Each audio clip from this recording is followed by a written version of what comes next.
Bora lá, pessoal. Então, a gente pode olhar aqui que a nossa pasta, projeto MNIST, tem aqui uma subpasta chamada .env, que a gente já criou e discutimos, e o nosso próprio Jupyter Notebook que nós criamos aqui juntos, tá? Agora, ao você clicar aqui, eventualmente não vai haver uma célula para digitar, então você pode clicar aqui no Mais Code, tá? E começar a digitar o seu código, tá? Então nós já preparamos aqui tudo, a gente pode começar a importar as coisas, as bibliotecas importantes. Caso você queira adicionar mais células de código, você pode clicar aqui, aqui seria para Markdown, mais para frente a gente utiliza o Markdown, tá ok? Então tá tudo certo, vamos começar aqui, ó. Import TensorFlow STF, que é uma biblioteca para Machine Learning Open Source, onde ela suporta várias funções, treinamentos, implementação de gradientes para treinamento das redes, tudo isso a gente vai começar a aprofundar ao longo do nosso curso aqui, que a gente vai disponibilizando em nosso canal. From TensorFlow.keras import layers models from TensorFlow.keras.datasets import MNIST e import matplotlib.pyplot SPLT. Então a gente importou aqui o que vamos precisar, as bibliotecas, e a gente vai clicar aqui para executar esta célula. No meu caso foi rapidinho. No seu caso, se for a primeira vez, ele pode levar até alguns minutos, tá? Então é normal demorar. Então o meu já importou e eu posso ir para a próxima célula. A ideia de utilizar um Jupyter Notebook ao invés aqui de um arquivo corrido, né, um Python, a ideia é de fato permitir que você vá executando em partes o projeto. Isso facilita você poder mexer em partes, executar novamente, ver o que acontece, debugar, e depois a gente pode levar para um projeto comum de extensão .py, tá? Um Python de fato. Então aqui no nosso notebook a gente vai extrair os dados. Para quem nunca viu, o MNIST é um conjunto, né, desenvolvido aí exatamente de dígitos escritos à mão, já foram digitalizados, houve um tratamento na imagem, então eles já estão em preto e branco, e existem os conjuntos aqui já separados, né? Então existe o conjunto teste, que são caracteres escritos manualmente que não serão apresentados ao modelo durante seu treinamento, e o conjunto de treino, porque de fato, né, a ideia é você treinar um modelo, e você, no caso aqui a gente vai treinar ele com 60 mil imagens, e depois iremos apresentar aleatoriamente um conjunto de 10 mil imagens, por exemplo, ou um ou outra desse conjunto, a gente vai começar bem simples agora, para que a gente veja se ele acerta aquelas imagens que ele nunca viu. Então esse é um ponto. Se você treina o modelo e testa com imagens de fato que ele usou durante o treino, as chances são que ele acertará aquela imagem, porque ele usou de fato no treino. Agora, quando ele é capaz de generalizar, significa que ao você apresentar uma imagem que ele nunca viu, ele terá a capacidade de acertar esses caracteres que nunca foram apresentados a ele durante o treinamento. Então é essa que é a ideia de dividir em dois conjuntos, tá? Então eles têm essa carinha e a gente vai trazer ele para dentro do nosso código, tá certo? Então vamos fazer isso agora. A gente vai trazer aqui o xtrain e o ytrain. Então, o que é o X e o que é o Y? O X é, de fato, a imagem. Então, isso aqui é uma entrada, é um X. O Y seria o label. Então, alguém digitalizou esse caractere escrito à mão, guardou a imagem e, por exemplo, no nome do arquivo, ele colocou o número 4.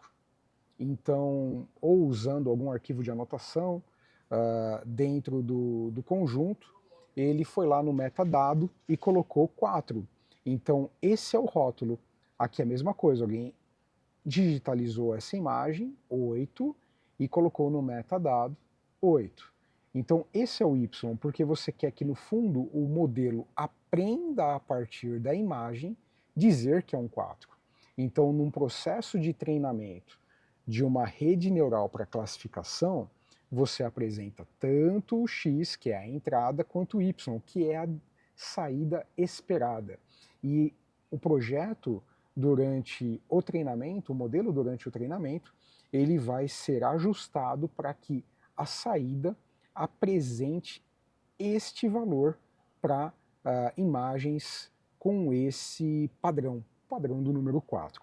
Então, quanto mais diversa for esse conjunto de treino, mais ele vai ser capaz de identificar os padrões conhecidos de 4 escrito de forma manuscrita, tá?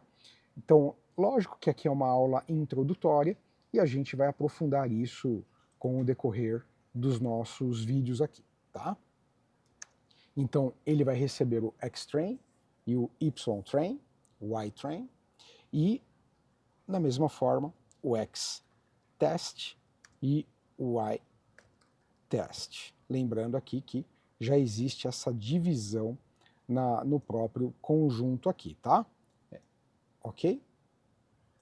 Isso aqui vem de mnist.load_data. E aí a gente vai fazer aqui um pré-processamento inicial, né? Então, o que é importante aqui? O Xtrain igual Xtrain ponto reshape.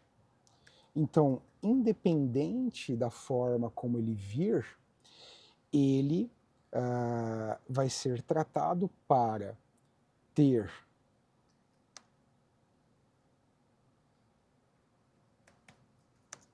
as dimensões de 28 por 28 por 1. E eu vou dividir por 255. O que nós estamos fazendo aqui? Nesse caso, o que nós temos é o seguinte, esse menos 1 indica que a gente não vai dizer para o modelo que são, por exemplo, 60 mil entradas, conforme a gente viu ali na página da TensorFlow. Essa disposição, esse menos 1, ele já em Python significa que a primeira dimensão vai ser atribuída de forma automática ao próprio tamanho do dataset. Então, na hora que você coloca aqui 60 mil, é a mesma coisa que você escrever menos 1, tá?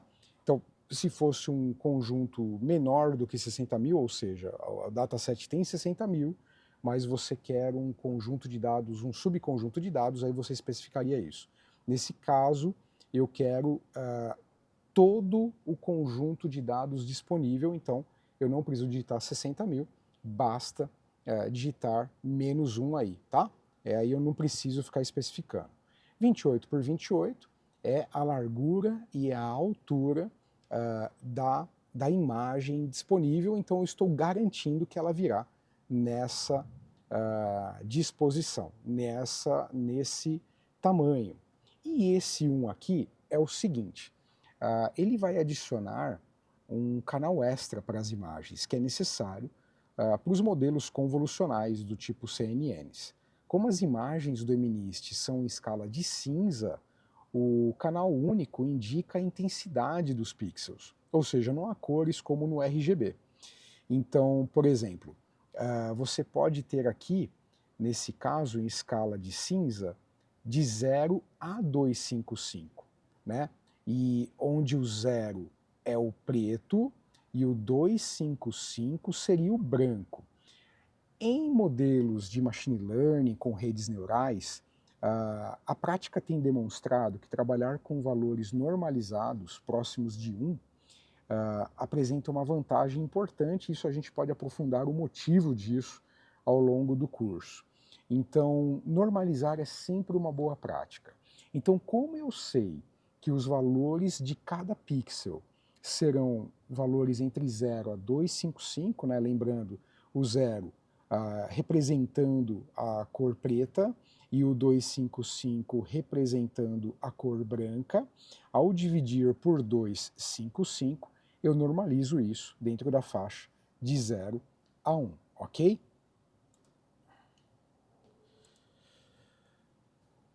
Aqui agora eu vou fazer a mesma coisa para o conjunto de teste. Xtest igual a xtest.reshape menos 1, 28 por 28, 1, seguindo a mesma explicação anterior, dividido por 255, tá? Entendemos aqui, está tudo pronto, posso executar. Então, já temos uma base de dados aqui normalizada. Vamos para o próximo vídeo, pessoal.